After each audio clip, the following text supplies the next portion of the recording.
Bonjour, chers auditeurs et auditrices. Au micro, Suzanne Ponce de l'émission Carrefour des créateurs sur Radio Mayuri Campus.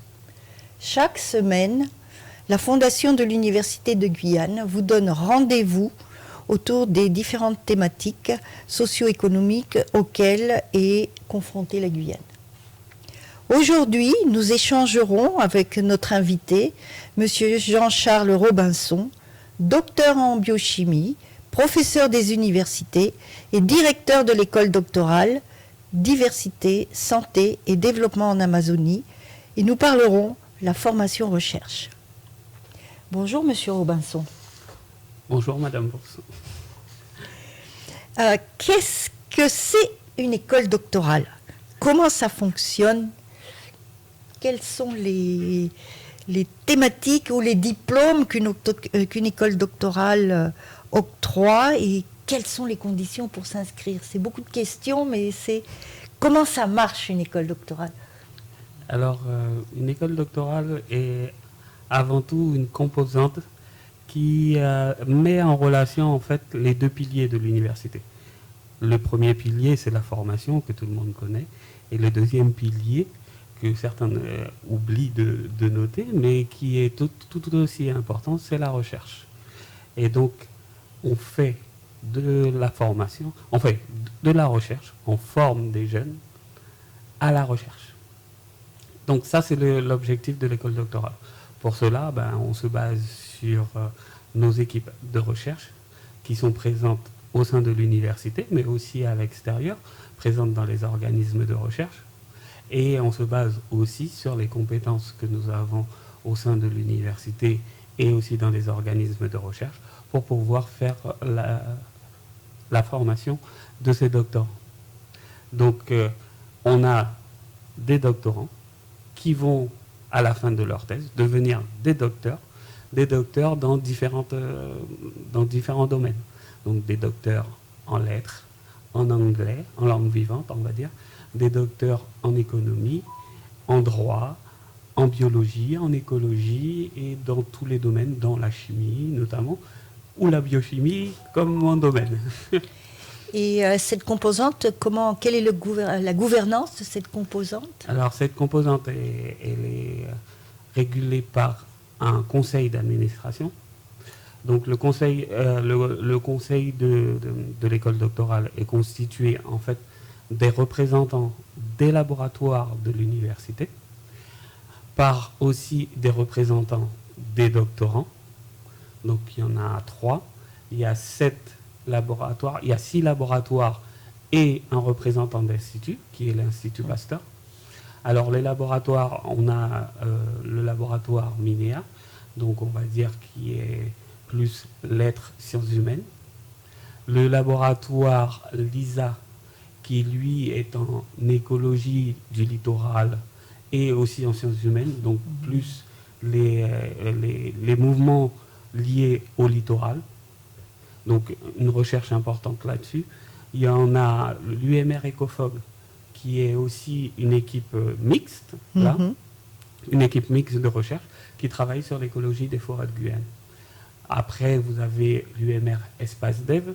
Donc là, on est plus sur le travail de l'énergie renouvelable et tout ce qui est aussi satellitaire.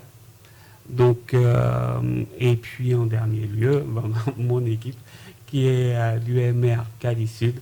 Et là, on travaille sur la valorisation de la biodiversité à des fins cosmétiques, agroalimentaires ou pharmaceutiques. Et qu'est-ce que je dois faire si je souhaite faire un doctorat pour m'inscrire à l'école doctorale? Alors, pour s'inscrire à l'école doctorale, la première chose il faut déjà avoir un master, son master 2. Donc, obtenir son master 2. Et là, après, il faut rechercher un laboratoire. Et dans le laboratoire, 1 ou 2 personnes qui seront les directeurs de thèse. Alors, l'encadrement peut être plus important, c'est-à-dire avec 2 encadrants, en plus des directeurs de thèse. Mais vous pouvez avoir soit un directeur de thèse, 2 directeurs de thèse, ou la combinaison des deux, c'est-à-dire 2 directeurs de thèse, 2 encadrants. Ça va dépendre de la difficulté et de l'endroit. Et surtout, en fait, Pourquoi? Parce qu'on a besoin aussi... Le directeur de thèse est quelqu'un de très spécifique. Il a une haute technicité, mais dans un domaine particulier. Et parfois, en fait, les thèses sont aussi des thèses qui portent sur une interface entre deux domaines. Par exemple, lorsqu'on prend la chimie et la physique. Donc, on peut avoir un directeur de thèse spécialisé en physique et un directeur de thèse spécialisé en chimie. Ce qui permet, en fait, parce que le travail va être mené à l'interface entre ces deux matières. Et qui choisit le thème de la thèse? Est-ce que c'est le doctorant qui dit, ben voilà, moi ça m'intéresse de travailler sur l'adaptation au changement climatique, je vais aller dans tel laboratoire. Comment ça se passe, le choix même de la thèse? Alors le choix de la thèse est particulier, mais il dépend aussi des sections. On va dire que dans le domaine SHS, donc on va dire que c'est lettres, sciences humaines, droit, économie, en fait le doctorant choisit plutôt sa thèse, la direction de sa thèse, et après va chercher un directeur de thèse au sein des laboratoires. Alors que dans les sciences... dites dures. Ou dites dures, je ne voulais pas le dire, mais voilà. Dans les sciences dites dures, en fait, c'est plutôt le laboratoire qui propose des thèses, qui propose une thématique, une recherche, et en fait, le doctorant, enfin le préposé au doctorat, qui est intéressé et qui va venir sur le projet. Parce qu'en fait, il est très difficile pour nous, dans les domaines des sciences dures, que le doctorant puisse avoir suffisamment de recul pour pouvoir proposer un sujet. Lui-même son sujet. D'accord.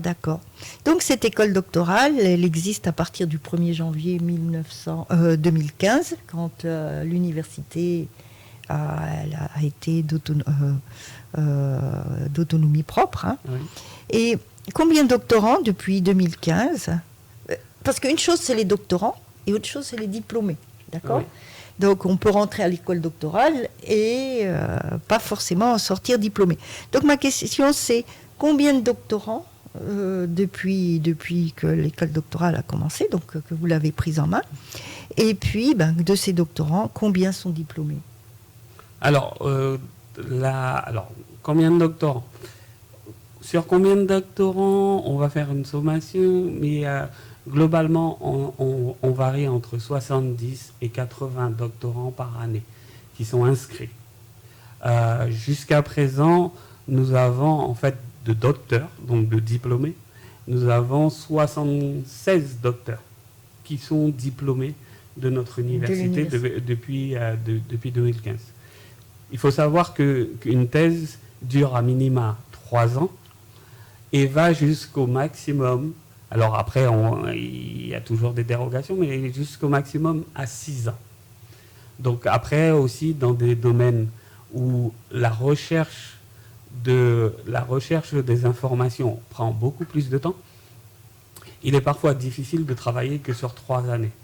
Notamment, par exemple, dans les domaines des sciences humaines, où les thèses sont un peu plus longues.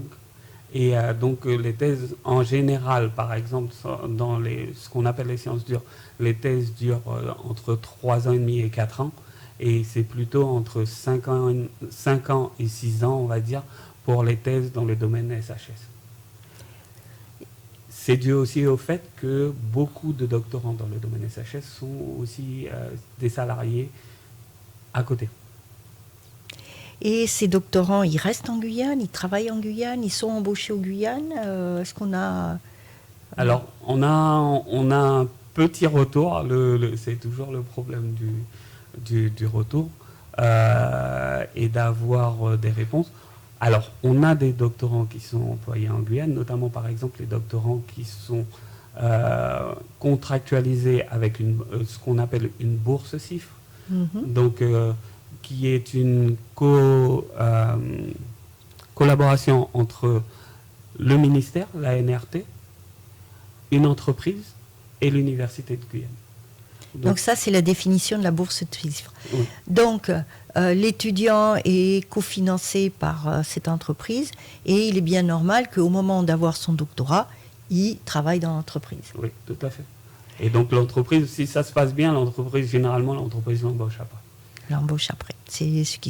De fait, c'est l'idéal, puisque ce qu'on veut, c'est une école doctorale qui forme des professionnels qui répondent aux besoins du territoire. Et dans ce cadre-là, quels sont les enjeux de l'école doctorale ? Alors, juste pour finir, par exemple, dans les domaines comme les SHS, en droit, en économie, en lettres et sciences humaines, en anthropologie, on a beaucoup de doctorants qui sont déjà salariés dans un autre établissement. Par exemple, on a pas mal de doctorants qui viennent du rectorat aussi, qui sont enseignants, et qui souhaitent justement travailler sur la compréhension de l'enseignement, comment on enseigne avec une population aussi diversifiée que l'on a en Guyane, quels sont les mécanismes qui sont mis en place. Donc, pour augmenter l'efficacité justement de cet enseignement. Et donc, ces doctorants-là, eux, en fait, le doctorat est plus dans cette optique-là. Et après, bien sûr, ça leur permet aussi d'évoluer en termes de carrière, mais ce sont des gens qui sont déjà dans le tissu économique. Et le thème de leur doctorat, c'est-à-dire la recherche qu'ils vont faire, correspond à ce qu'ils travaillent. Un exemple pourrait être les programmes de géographie enseignés en Guyane, les programmes d'histoire. Et donc, ce qui est intéressant, c'est qu'effectivement, il y a un investissement de 8 ans d'études, peut-être même plus parfois, oui. Mais que cet investissement a des retombées directes sur le territoire. Et que cette recherche qui est menée n'est pas... je dirais quelque chose d'universel au sens que ça servirait à la littérature mondiale. Mais dans le cas précis de la Guyane, il s'agit d'étudier et d'aborder les difficultés que l'on peut avoir dans notre territoire. Ce qui me paraît très très intéressant. Et c'est pour ça que dans ces conditions-là, je posais la question, quels sont les enjeux de l'école doctorale pour répondre aux besoins du territoire, à la recherche, aux questions de recherche du territoire. Donc, les enjeux, c'est former. Alors, je crois que je vais reprendre une expression du président qui disait que, en fait, l'école doctorale était, on va dire, la tête de la fusée. D'accord ? Donc, le dernier étage de la fusée, où on forme des compétences, et que ces compétences, en fait, et ça, c'est, même si on le transfère en Guyane, c'est aussi au niveau national, les doctorants sont importants pour le développement économique. Et nous, en Guyane, on a cette vision-là aussi, c'est-à-dire permettre d'apporter des compétences efficaces à nos entreprises, pour permettre à ces entreprises de stabiliser et de se développer aussi au niveau du territoire et à l'extérieur aussi. Donc,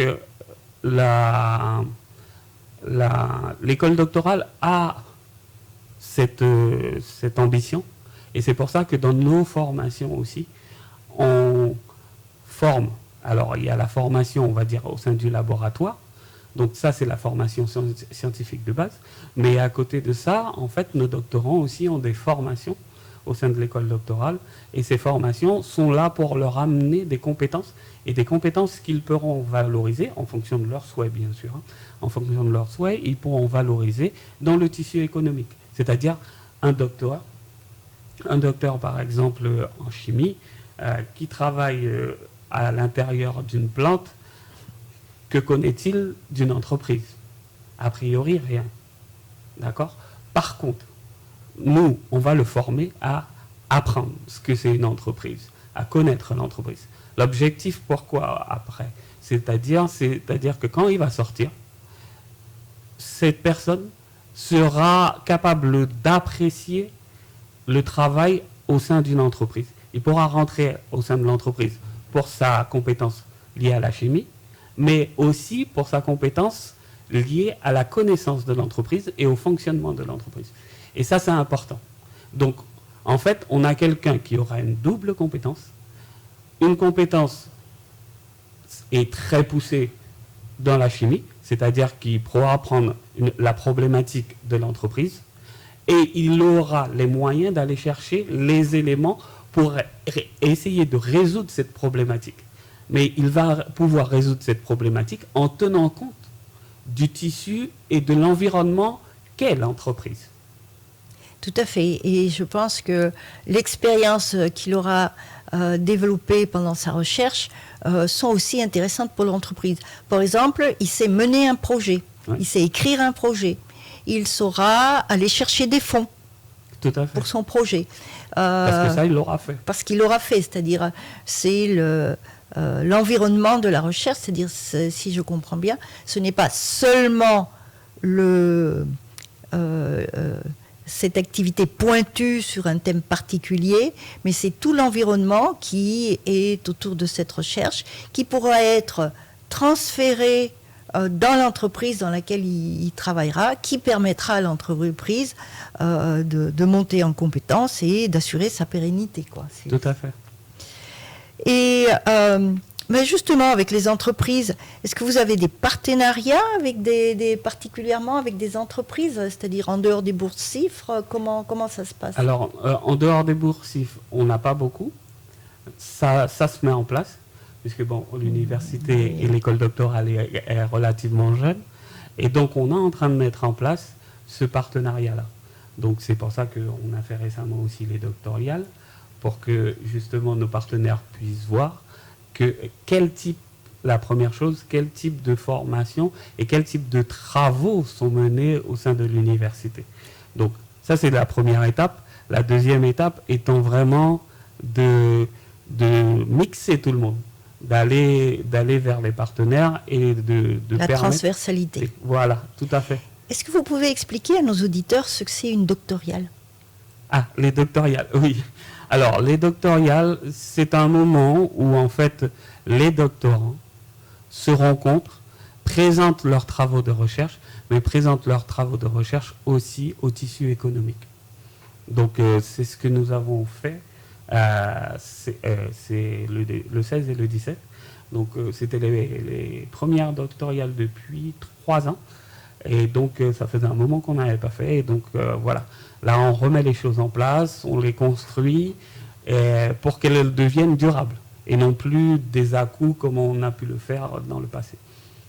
Et est-ce que vous avez des contacts avec les écoles doctorales ou l'équivalent des écoles doctorales, puis j'imagine c'est des PhD, avec l'Université du Suriname ou l'Université du Guyana ou même la fac de pharmacie de Macapa? Alors oui, tout à fait. En fait, pourquoi... Alors comme le nom l'indique, hein, le titre de notre université porte sur l'Amazonie. Et donc à ce titre-là, l'Amazonie, il n'y a pas que nous. On est la Guyane, on est sur le plateau. On est en Amazonie, oui, on est sur le plateau des Guyanes et en Amazonie. Donc la première chose, c'est vraiment aller voir nos partenaires, ceux qui travaillent sur le même modèle, dans le même environnement que nous. Donc c'est important pour nous.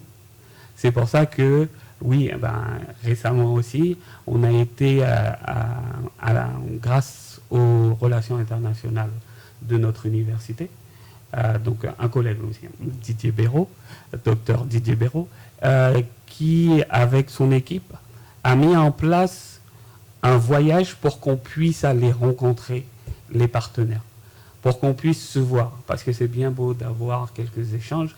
Donc généralement, il arrive toujours à avoir quelques petites connexions, mais à avoir une vraie réunion, de vraies réunions, où dans ces réunions, on n'avait pas des réunions, il y avait très peu de discours officiels, mais surtout des réunions de travail pour savoir qui on était, quelles sont nos compétences, quelles sont leurs compétences, et comment on peut mettre ces compétences en accord de façon à sortir non seulement en termes de formation, mais aussi en termes de recherche au niveau de l'Amazonie au sens large, et notamment, en tout cas dans ce cadre-là, sur le plateau des Guyanes, c'est-à-dire avec le Suriname, le Guyana, et aussi donc, le Venezuela un peu plus loin, mais bon, pour l'instant on ne pouvait pas encore y aller, et puis bien sûr l'Amapa. Voilà, nous arrivons à la fin de notre émission. quel est ce message que vous souhaitez faire parvenir sur la qualité de la formation de nos chercheurs et l'intérêt pour les entreprises guyanaises de les embaucher? Alors, le message, il est simple. C'est-à-dire que au sein de notre université, nous avons des équipes de recherche de qualité qui sont reconnues, qui travaillent et qui publient dans des journaux de haute qualité, donc à haut impact, donc haut impact factor, qui sont reconnus dans le monde entier. Donc nos entreprises peuvent de rang A. Voilà, de rang A, oui. Donc nos entreprises peuvent faire confiance à nos équipes de recherche.